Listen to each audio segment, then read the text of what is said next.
بسم اللہ الرحمن الرحیم۔ السلام علیکم، میں ڈاکٹر جعفر حسین مناس، اور آج ہم بات کریں گے کہ ہومیوپیتھک میں اصل کس چیز کا علاج کیا جاتا ہے۔ ہومیوپیتھک بیسکلی جو طریقہ علاج ہے اس میں کیا ایسا ہے کہ وہ بیماری کو جڑ سے ختم کر سکتا ہے۔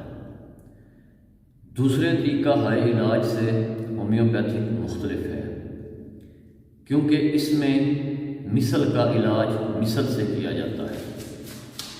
جو بانی ہیں نا ڈاکٹر فریڈرک سموئل ہانیمن، انہوں نے جب اس پر تجربات کیے تو انہوں نے ہی یہ نتیجہ اخذ کیا کہ ہومیوپیتھک ایسا طریقہ علاج ہے جو کہ مثل کا علاج مثل سے کیا جاتا ہے۔ مثال کے طور پر فار ایگزامپل آپ کو بتاتا ہوں کہ پنجابی میں ہم لوگ کہتے ہیں کہ لوہے کو لوہا ہی کاٹتا ہے۔ تو جس مرض سے، جس چیز سے کوئی بیماری پیدا ہوتی ہے اسی چیز سے ہی وہ بیماری ٹھیک بھی ہو سکتی ہے۔ جب وہ سنکونا بار کا مٹیریا میڈیکا ایک کا اسٹڈی کر رہے تھے جس میں سنکونا نامی میڈیسن کا ذکر آیا، جس کو چائنا اور حکیم لوگ کنین کہتے ہیں، انہوں نے وہ خالص حالت میں اپنے اوپر آزمائی تو وہ علامات پیدا ہو گئیں جو اس کتاب میں لکھی ہوئی تھیں۔ واقعہ ذرا لمبا ہے، میں آپ کو شارٹ کر کے سناتا ہوں۔ تو انہوں نے پھر وہی دوائی کو پوٹنٹائز کیا، اس کی طاقتیں بنائیں، اور طاقتیں بنانے کے بعد جب انہوں نے وہی میڈیسن استعمال کی تو ان کی علامات دور ہو گئیں۔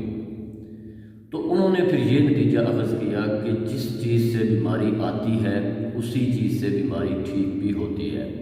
ایک اور مثال کے طور پر ایک کیس آپ کی نظر کرتا ہوں کہ جب ایک ڈاکٹر ہانیمن صاحب کے پاس ایک بچہ آیا جس کو گنوریا سوزاک کا مرض تھا۔ ڈاکٹر صاحب اس وقت نئے نئے پریکٹس میں تھے۔ اب انہوں نے ٹائم لینے کے لیے اس بچے کو 3 دن کے لیے پلاسبو، یعنی آپ سمجھتے ہیں پلاسبو، دے دی۔ اب 3 دن کے بعد وہ بچہ آیا اور ڈاکٹر صاحب نے کہا کہ تم نے اپنا کام جاؤ، مطلب ہے تم نے اب کوئی ایسا کام نہیں کرنا جب تم، مطلب اس کی ہسٹری بڑی کلیئر تھی کہ تم نے کوئی ایسا کام نہیں کرنا، تم جاؤ گھر میں آرام کرو 3 دن۔ 3 دن کے بعد وہ بچہ جب آیا تو اس نے کہا کہ میں ٹھیک ہو گیا ہوں۔ تو ڈاکٹر صاحب مزید حیران ہوئے کہ میں نے اسے میڈیسن تو دی نہیں، لیکن یہ ٹھیک کیسے ہو گیا۔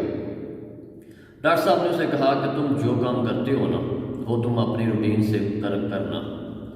وہ بچہ سمندر کے کنارے جا کے مچھلیاں پکڑتا تھا، وہ اسی روٹین سے اپنی گیا، وہاں اس نے جال پھینکا یا بیٹھا، کنڈی لگائی، اور اس نے ایک زمین سے تنکا اٹھایا اور منہ میں چبانے لگا۔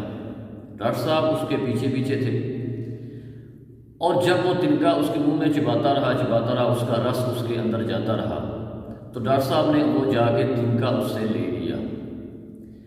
وہ تنکے کے بارے میں جب تحقیق کی کہ وہ درخت تھوجا کا تنکا تھا، اور تھوجا ایک ایسی میڈیسن ہے جو سوزاک کے لیے بہت بہترین ہے، اور اسی تھوجا کے درخت سے ڈاکٹر صاحب نے پھر وہ مدر ٹنچر حاصل کیا اور پوٹنٹائز کیا اور تھوجا میڈیسن بنائی۔ ہومیوپیتھک میں یہ ہے کہ جو ادویات بنائی جاتی ہیں نا ان کے تجربات انسانوں پر ہوتے ہیں، اسی لیے وہ انسانوں کے مزاج کے مطابق ہوتی ہیں۔ ایلوپیتھک طریقہ ہے علاج میں میڈیسن کی جو پروونگ ہے وہ جانوروں پہ کی جاتی ہے، اور جانوروں کا مزاج اور انسانوں کے مزاج میں فرق تو ہوتا ہے۔ ہومیوپیتھک بیسک اس چیز کا علاج کرتی ہے کہ جس چیز سے مرض پیدا ہوا ہے، اسی لیے جب اس وجہ کو آپ ختم کر دیں گے نا تو انشاءاللہ بیماری خود بخود ختم ہو جائے گی۔ مثلاً کہ اگر گردے میں پتھری ہے، اب گردے میں پتھری کوئی شروع سے تو نہیں ہے، کسی وجہ سے بنی ہے، فلٹر میں کوئی خرابی ہے، یا آپ ایسا کوئی کام کر رہے ہیں، آپ کے پانی پینے میں اتنا بھی بیکٹیریاز ہیں، یا آپ کے سیمنٹ کی فیکٹری میں کام کرتے ہیں، وہ چیزیں اندر آپ کا کیلشیم آکسیٹ ہے اکٹھا ہو گیا ہے، اب وہ کسی وجہ سے اکٹھا ہو گیا ہے نا، پتھری پہلے تو موجود نہیں تھی۔ جب آپ اس وجہ کو ختم کر دیں گے تو پتھری کا رکنا گردے میں تو سوال ہی پیدا نہیں ہوتا، پتھری آٹومیٹکلی باہر آ جائے گی۔ ہومیوپیتھک صرف تحریک دیتی ہے اس قوت کو جو وائٹل فورس ہے۔ وائٹل فورس کو اگر آپ تحریک دے دیں، جو زندگی قائم رکھنے والی جو ایک قوت مدافعت بھی ہے، جب انسان کی قوت مدافعت طاقتور ہوتی ہے نا، آپ کی وائٹل فورس جب طاقتور ہوتی ہے تو وہ بیرونی اثرات سے جو بھی چیزیں آپ کے جسم پر اثر انداز ہوں گی وہ ان سے خود ہی لڑ سکتی ہے۔ فار ایگزامپل، بارش میں اگر 10 بندے بھیگتے ہیں تو 2-3 ہوں گے جن کو نزلہ اور زکام ہوگا، باقی ٹھیک رہیں گے۔ اس کا مطلب یہ ہے کہ باقیوں میں وائٹل فورس سٹرانگ ہے، ان کی نظام میں دفاع کی جو قوت ہے وہ سٹرانگ ہے، اور اس وجہ سے ان کو بیماری میں شامل نہیں ہوئے۔ اسی لیے ہومیوپیتھک اس تحریک کو اجاگر کرتی ہے جس سے آپ کے جسم کا نظام ٹھیک ہوتا ہے، اور جب نظام ٹھیک ہوتا ہے تو بیماری جڑ سے ختم ہوتی ہے۔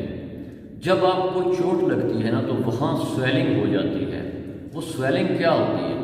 اصل میں جسم کے تمام WBC جو ہے نا وہ اس حصے میں اکٹھے ہو کے اس کو ریپیئر کر رہے ہوتے ہیں، اور جب وہ اندر کی جلد کو ریپیئرنگ مکمل ہو جاتی ہے ان کی، اس کے بعد وہ اپنی اپنی جگہ پہ واپس چلے جاتے ہیں اور سویلنگ ختم ہو جاتی ہے۔ اگر آپ کے اندر وائٹل فورس پاورفل ہے تو آپ کسی بھی بیماری سے مقابلہ کرنے کی صلاحیت رکھتے ہیں۔ ہمیشہ تندرست رہنے کے لیے سنت نبوی صلی اللہ علیہ وآلہ وسلم پر عمل کریں، ہمیشہ اچھے خیالات ذہن میں لائیں، ہمیشہ صحت مند رہنے کے لیے اچھی خوراک استعمال کریں۔ انشاءاللہ تعالیٰ آپ بہت بہتر زندگی گزاریں گے۔ آج کا ہمارا یہ ہومیوپیتھی کا لیکچر امید ہے کہ آپ لوگ اس سے مستفید ہوں گے۔ تو جو دوست نئے چینل پہ آئے ہیں ان سے گزارش ہے کہ وہ چینل کو سبسکرائب کر لیں تاکہ ہماری ہر ویڈیو آپ کو مل سکے۔ السلام علیکم۔